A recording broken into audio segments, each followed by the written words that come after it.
شروع اللہ کے نام سے جو بڑا مہربان اور نہایت رحم فرمانے والا ہے۔ قرآن مجید میں اللہ تعالیٰ ارشاد فرماتے ہیں، اور کیا تم یہ خیال کرتے ہو کہ ہم نے تم کو بے فائدہ پیدا کیا اور تم ہماری طرف لوٹ کر واپس نہیں آؤ گے؟ یاد رکھنا، ہر جاندار کو ایک دن موت کا مزہ چکھنا ہے، تو پھر تم کدھر بھاگے چلے جا رہے ہو؟ کیا موت سے کبھی کوئی بھاگ پایا ہے؟ جو بھی جان اس دنیا میں آئی ہے، اس نے ایک دن پلٹ کر واپس اپنے پروردگار کی طرف ہر حال میں جانا ہے۔ اور رہی بات اس دنیا کی زندگی کی، تو یہ تو محض ایک دھوکہ ہے، ایک امتحان ہے۔ ذرا غور تو کرو، کہاں گئے وہ بادشاہ جو اپنے عالی شان تختوں پر بیٹھ کر خدائی کے دعوے کیا کرتے تھے؟ کہاں گئے وہ ظالم جو زمین پر فرعون بن کر چلتے تھے؟ کہاں ہے آج وہ مالدار جنہیں اپنے خزانوں پر بڑا ناز تھا؟ سب کے سب مٹی میں دفن ہو گئے، ہڈیوں کا ڈھیر بن گئے، ان کی چیخیں تب تک مٹی میں دب کر رہ گئی۔ موت سے آج تک نہ تو کوئی بادشاہ بچ سکا اور نہ ہی کوئی فقیر۔ یہ ایک ایسا دروازہ ہے جس میں داخل ہونے کے بعد کوئی واپس نہیں آتا۔ انسان چاہے جتنی مرضی ترقی کر لے، جتنے بھی قلعے فتح کر لے، جتنا مرضی مال و دولت جمع کر لے، ایک دن اسے سب کچھ چھوڑ چھاڑ کر اسی مٹی میں دفن ہونا ہے، اور پھر کہانی ختم۔ امام علی علیہ السلام کی خدمت میں ایک شخص آیا اور انتہائی ادب کے ساتھ عرض کرنے لگا، یا علی، موت کے وقت انسان کے ساتھ کیا ہوتا ہے؟ اس کی بات سنتے ہی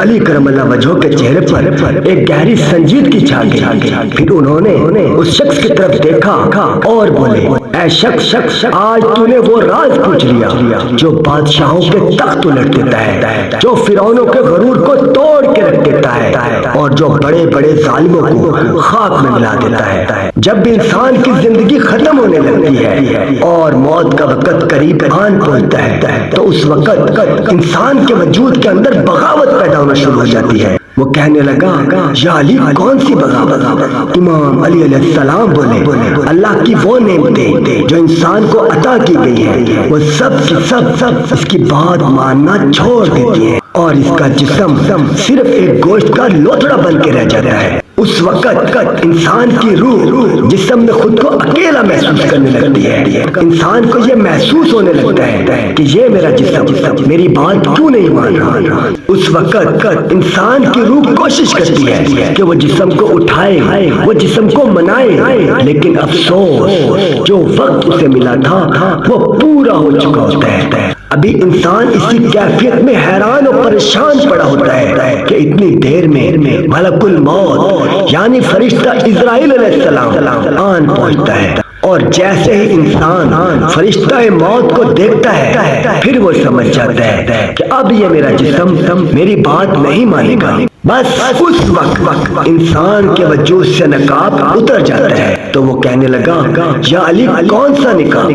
امام علی علیہ السلام بولے، اعمال کا نقاب۔ دنیا میں بہت سے ایسے لوگ ہوتے ہیں جو صرف اور صرف دنیا کو دکھانے کے لیے اچھا بننے کی کوشش کرتے ہیں، لیکن ان کے اندر شیطان چھپا ہوتا ہے۔ اور کچھ ایسے لوگ ہوتے ہیں جس کو دنیا برا سمجھتی ہے، جبکہ حقیقت میں وہ شخص اللہ کا نیک بندہ ہوتا ہے۔ اس وقت جو انسان حقیقت میں نیک ہوتا ہے، تو اس کے نیک اعمال اس کی روح کو جو اس کے جسم میں بے چین گھوم رہی ہوتی ہے کہتے ہیں، اے نیک روح، اس فرشتے کو دیکھ کر گھبرا نہیں، کیونکہ اس فرشتے کو بھی اسی اللہ نے بنایا ہے جس کی تو ساری زندگی عبادت کرتا رہا۔ تو اسی اللہ کو مانتا ہے، کہہ دے کہ تو بھی اسی رسول پر ایمان رکھتا ہے جس پر یہ فرشتہ ایمان رکھتا ہے۔ اس وقت ایمان والا شخص یہ کہے گا، اللہ کے سوا کوئی عبادت کے لائق نہیں، اور محمد صلی اللہ علیہ وآلہ وسلم اللہ کے بندے اور اس کے رسول ہیں۔ یہ بات سن کر فرشتہ موت مسکرانے لگتا ہے اور سمجھ جاتا ہے کہ یہ بندہ مومن ہے، اور اس کی روح کو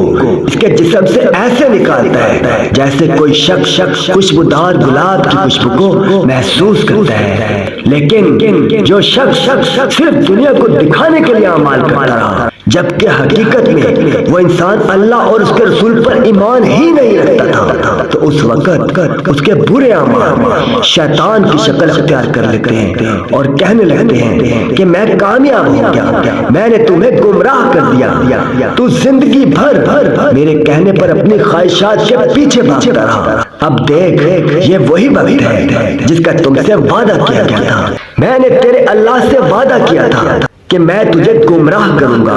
بس پھر وہ گنہگار شخص یہ سن کر اپنے جسم کے مختلف حصوں کو اٹھانے کی پوری کوشش کرنے لگتا ہے، اور فرشتہ موت اس کی روح کی گھبراہٹ کو دیکھ کر محسوس کر جاتا ہے اور سمجھ جاتا ہے کہ یہ بندہ اللہ کو تسلیم نہیں کرتا اور لوگوں پر ظلم کرتا ہے۔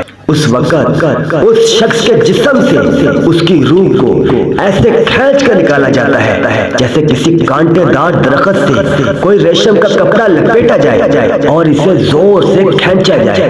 اس گنہگار شخص کی روح اپنے جسم کو چھوڑنا ہی نہیں چاہتی، لیکن افسوس اس کی روح کو کھینچ کر انتہائی تکلیف کے ساتھ اس کے جسم سے علیحدہ کیا جاتا ہے۔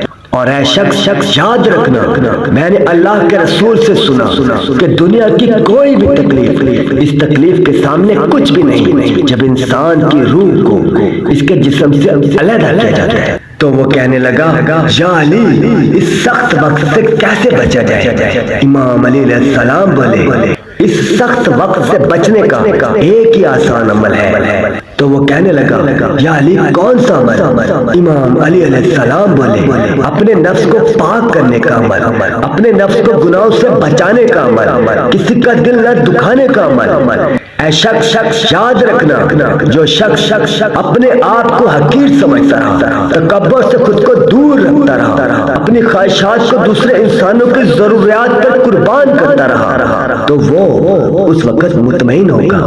اس کی روح اس کے جسم کو ایسے چھوڑے گی جیسے آٹے سے بال نکلتا ہے۔ سبحان اللہ۔ تو ناظرین، یہ تھی ہماری آج کی ویڈیو، امید کرتے ہیں کہ آپ کو پسند آئی ہوگی۔ اگر آپ کو ہماری ویڈیو پسند آئی ہے تو پلیز اس کو لائک کیجیے اور ہمارے چینل کو بھی سبسکرائب کیجیے۔ اگلی ویڈیو تک کے لیے اللہ حافظ، السلام علیکم۔